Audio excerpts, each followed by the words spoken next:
Hello everyone. मैं आदित्य भारद्वाज आपका अपने यूट्यूब चैनल में स्वागत करता हूं। आज का टॉपिक है नेशनल इनकम एक्सपेंडिचर मेथड। आज हम पढ़ेंगे इसके बेसिक कॉन्सेप्ट के बारे में, इस मेथड के क्या क्या कंपोनेंट्स होते हैं, क्या है ट्रिकी पॉइंट्स जो बच्चों को कंफ्यूज करते हैं, एक न्यूमेरिकल एग्जाम्पल भी देखेंगे और लास्ट में देखेंगे प्रिकॉशंस। आइए सबसे पहले जानते हैं इसके कॉन्सेप्ट को। इस मेथड में हमारे देश में जितने भी final goods and services produce हुए हैं एक साल में, उन पर किए गए एक्सपेंडिचर्स को जब हम ऐड करते हैं तब जीडीपी निकलता है इस मेथड से। ठीक है, इसको हम शॉर्ट में कह सकते हैं कि इसमें क्या आता है। सी सी यहाँ पर कंजम्पशन हाउस होल्ड सेक्टर का डिनोट कर रहा है, आई इन्वेस्टमेंट, जी गवर्नमेंट को शो कर रहा है और एक्स माइनस एम ये नेट एक्सपोर्ट्स को इंडिकेट कर रहा है। चलिए इसके कंपोनेंट्स को देखते हैं। पहला कंपोनेंट है इसका प्राइवेट फाइनल कंजम्पशन एक्सपेंडिचर, यानी हाउस होल्ड और प्राइवेट नॉन प्रॉफिट इंस्टीट्यूशंस का जो भी खर्च है durable, semi durable, non durable goods पर, उसको हम इसमें शामिल करते हैं। केवल एक चीज़ इसमें हाउस होल्ड का नहीं आता है, वो है जो घर बनाने में खर्च किया गया, जो रेसिडेंशियल इन्वेस्टमेंट है, वो इसमें नहीं आता है। ठीक है, वो किस में आता है हम देखेंगे। दूसरा आता है इसका component government final consumption expenditure, यानी इसमें वो सारे खर्चे आते हैं जो सरकार सोशल वेलफेयर के लिए या लॉ एंड ऑर्डर के लिए, एजुकेशन एंड हेल्थ सर्विसेज, ये सब जो प्रोवाइड करती है, जिसका अल्टीमेट एम जो है एडमिनिस्ट्रेटिव सर्विसेज और सोशल वेलफेयर करना है, वो सारे खर्चे इसके अंदर में आते हैं। ठीक है, तीसरा आता है ग्रॉस डोमेस्टिक कैपिटल फॉर्मेशन। देखिए कैपिटल फॉर्मेशन कुछ नहीं है, ये है इन्वेस्टमेंट। ठीक है, कैपिटल फॉर्मेशन क्या होता है? इन्वेस्टमेंट होता है। इन्वेस्टमेंट एक फ्लो कॉन्सेप्ट है और कैपिटल स्टॉक जो है वो क्या है? स्टॉक कॉन्सेप्ट है, क्योंकि एक पॉइंट ऑफ टाइम पे मेजर किया जाता है। तो एक साल में कितना कैपिटल फॉर्मेशन मतलब कितना इन्वेस्टमेंट हुआ है, उसको हम लोग इसमें मेजर करते हैं।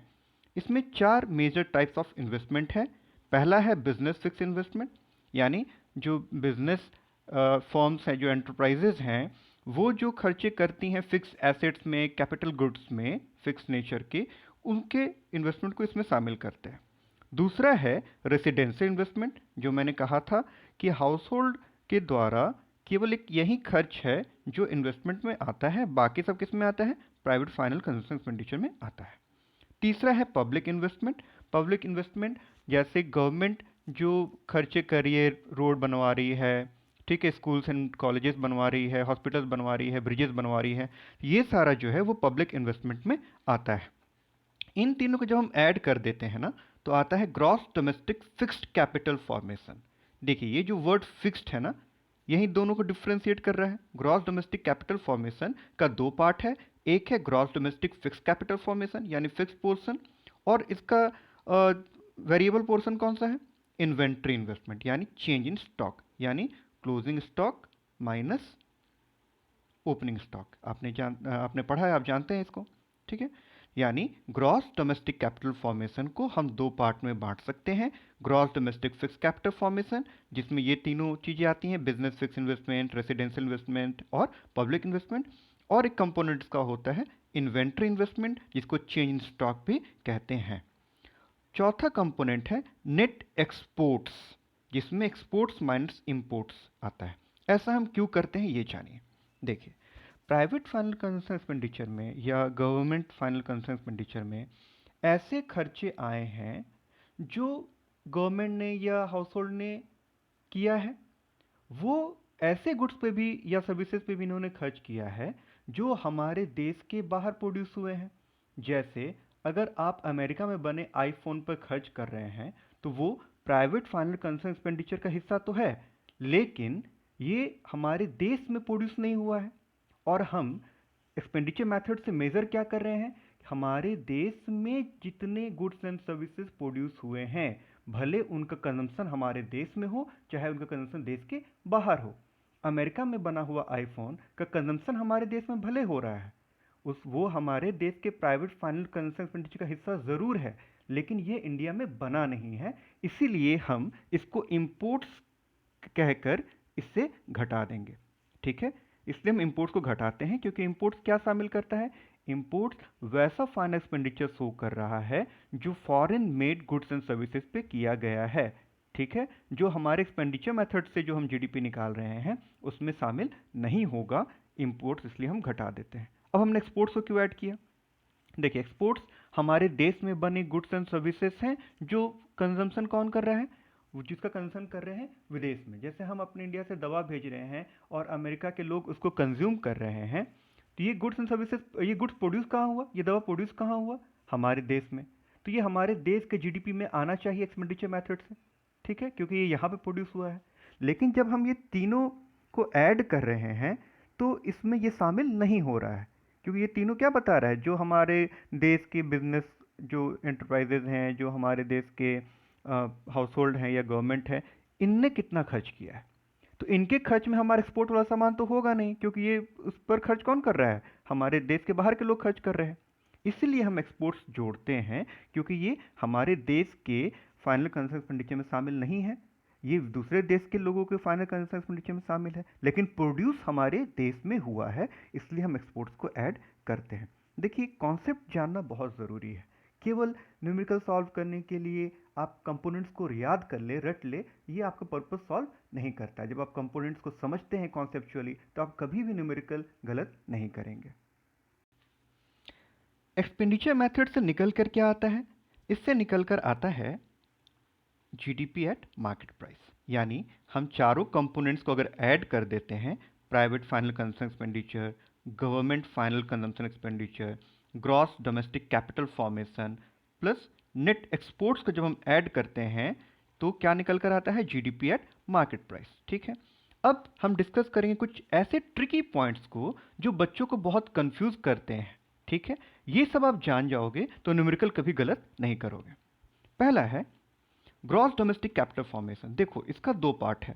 एक है gross domestic fix capital formation, जैसा हमने डिस्कस किया, और दूसरा है चेंज इन स्टॉक या इन्वेंट्री इन्वेस्टमेंट। ठीक है, अगर क्वेश्चन में gross domestic fix capital formation दिया है तब तो आप चेंज स्टॉक को ऐड करोगे। अगर ग्रॉस डोमेस्टिक कैपिटल फॉर्मेशन दिया है तो इसे ऐड करने की जरूरत नहीं है। हो सकता है क्वेश्चन में ये भी दे और ये भी दे। अब आप चेंज स्टॉक को देखें, इसको ऐड मत कर देना, क्योंकि जब ग्रॉस डोमेस्टिक कैपिटल फॉर्मेशन दिया है, फिक्स लिखा हुआ यहाँ पर नहीं है, इसका मतलब कि इसमें change in stock already included है।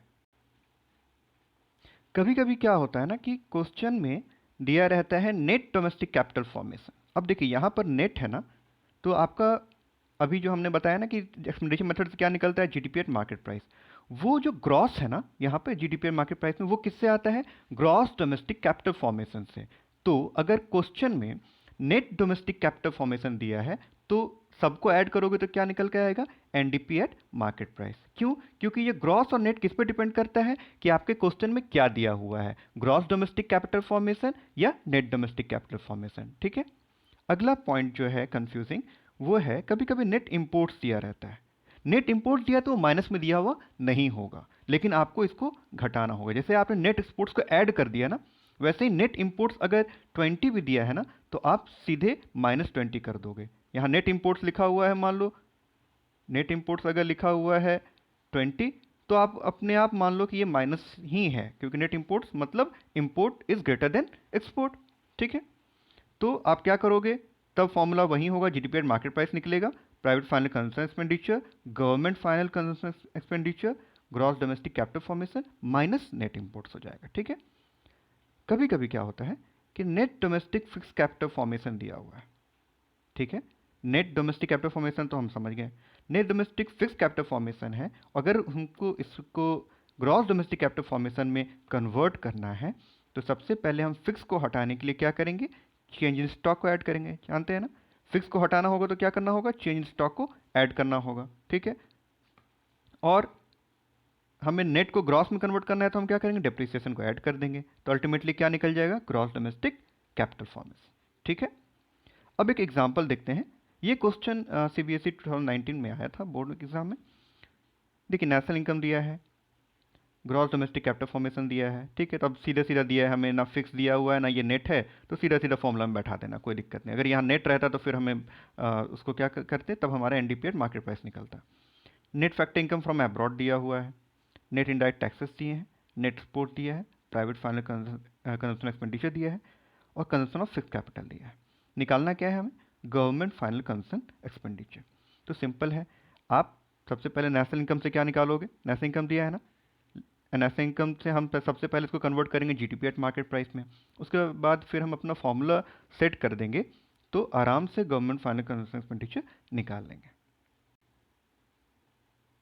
देखो यहाँ नेशनल इनकम का मतलब होता है NNP eight factor cost, net national product at factor cost. ये हमेशा ध्यान में रखना। सीधे कभी कभी पूछते हैं, जैसे इसमें दे दिया ना कि नेशनल इनकम से निकालना है, कभी कभी कह देंगे नेशनल इनकम निकालना है, तो आपको जानना होगा कि एनएनपी एट फैक्टर कॉस्ट होता है नेशनल इनकम का मतलब।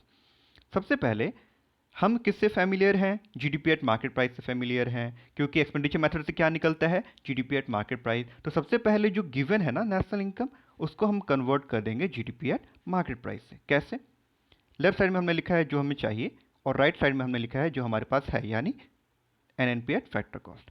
अब देखो मैंने कन्वर्जन के लिए पहले ही वीडियो बना दिया है, आप देख लेना कन्फ्यूजन हो तो, ठीक है। Net national product at factor cost, सबसे पहले नेट को आपको ग्रॉस में कन्वर्ट करना है। नेट छोटा कॉन्सेप्ट है, ग्रॉस बड़ा कॉन्सेप्ट है, तो हम डिप्रिसिएशन को ऐड कर देंगे। यहाँ लैंग्वेज थोड़ा चेंज हो गया है, ये दिया है कंजम्पशन ऑफ फिक्स कैपिटल, ठीक है। तो अब ये हो गया क्या? Gross national product of factor cost. अब यहाँ नेशनल दिया है और हमें चाहिए क्या? हमें चाहिए डोमेस्टिक। तो नेशनल बड़ा कॉन्सेप्ट है, डोमेस्टिक छोटा कॉन्सेप्ट है, तो बड़े को छोटा करने के लिए हम क्या करते हैं? लेस कर देते हैं। तो एनएफआई को, net factor income from abroad को घटा दिया, ठीक है। अब यहाँ फैक्टर कॉस्ट दिया है, हमें चाहिए मार्केट प्राइस। बड़ा कॉन्सेप्ट कौन है? Market price. फैक्टर कॉस्ट छोटा कॉन्सेप्ट है, छोटे को बड़े करने के लिए हम क्या करते हैं? एनआईटी को ऐड कर देते हैं, ठीक है। वैल्यूज पे डिपेंड करता है कि अल्टीमेटली ये ऐड होगा या लेस होगा, मगर कॉन्सेप्चुअली ये ऐड होगा। अब जीडीपी एट मार्केट प्राइस निकालते हैं। नेशनल इनकम 71,000 दिया है, कंजम्पशन ऑफ फिक्स कैपिटल 3,000 है, एनएफआईए 1,000 दिया है, लेस हो गया, और एनआईटी 2,000 दिया है। तो हमारा कैलकुलेट करने पर क्या आ गया? GDP at market price is equal to 75,000। अब हम जीडीपी एट मार्केट प्राइस से फेमिलियर हैं, हम सीधे अपने फॉर्मूला में सेट कर देंगे। हम जानते हैं कि GDP at market price is equal to private final consumption expenditure, government final consumption expenditure, gross domestic capital formation plus net exports. GDP at market price दिया है, ये भी वैल्यू दिया है, केवल गवर्नमेंट फाइनल कंजम्पशन एक्सपेंडिचर नहीं दिया है, जो हम कैलकुलेट कर लेंगे, ठीक है। हमने सारा वैल्यू यहाँ पुट किया और ultimately government final consumption expenditure आया 20,000, ठीक है। अब लास्ट हम डिस्कस करते हैं इसके प्रिकॉशंस क्या है।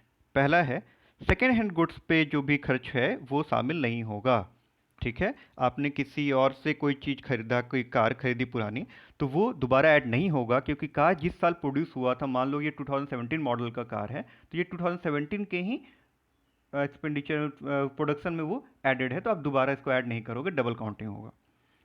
दूसरा है फाइनेंशियल एसेट्स, जैसे शेयर्स, बॉन्ड, डिबेंचर्स, ये सब पर अगर आप खर्च कर रहे हो तो ये भी शामिल नहीं होगा, क्योंकि ये कोई रियल गुड्स एंड सर्विसेज तो है नहीं, ठीक है। ये जस्ट ट्रांसफर ऑफ ऑनरशिप होता है, इसलिए इसको हम शामिल नहीं करते हैं, ठीक है। तीसरा है, एक्सपेंडिचर इंटरमीडिएट गुड्स को भी हम शामिल नहीं करते डोमेस्टिक इनकम या नेशनल इनकम में, क्योंकि आप जानते हो कि इंटरमीडिएट गुड्स का जो वैल्यू है ये ऑलरेडी फाइनल गुड्स में शामिल है, आप इसको दोबारा इंक्लूड करोगे तो डबल काउंटिंग होगा। उसके बाद जो गवर्नमेंट ट्रांसफर पेमेंट्स पे खर्च कर रही है, यानी बिना किसी प्रोडक्टिव सर्विसेज दिए किसी पर खर्च कर रही है, तो वो भी इंक्लूड नहीं होता है। लास्ट, जो हमने वैल्यू एडेड मेथड में भी देखा था कि जो इम्प्यूटेड वैल्यू होता है ना, imputed expenditure on own account output, इसको हम हमेशा इंक्लूड करते हैं, क्योंकि प्रोडक्शन तो हुआ है ना, भले वो बिका हो या ना बिका हो। अगर हम कोई चीज़ प्रोड्यूस कर रहे हैं या हम अपने बनाए हुए घर पे ही रह रहे हैं, तो अगर हम कहीं बाजार में जाते, किसी और से अगर घर भाड़े पे लेते, तो हमें रेंट देना पड़ता। हम खुद के घर में रह रहे हैं तो हमें रेंट देना नहीं पड़ रहा है, लेकिन वो जो वैल्यू है ना, वो हमेशा डोमेस्टिक इनकम और नेशनल इनकम में इंक्लूडेड रहता है। इम्प्यूटेड वैल्यू हमेशा शामिल होता है। कोई फार्मर अगर खुद प्रोड्यूस कर रहा है और कंज्यूम भी कर ले रहा है, तो वो वैल्यू हमेशा शामिल होगा। उम्मीद है आपको ये पार्ट समझ में आया होगा। हम जल्द ही इनकम मेथड भी लेकर आएंगे। देखने के लिए धन्यवाद।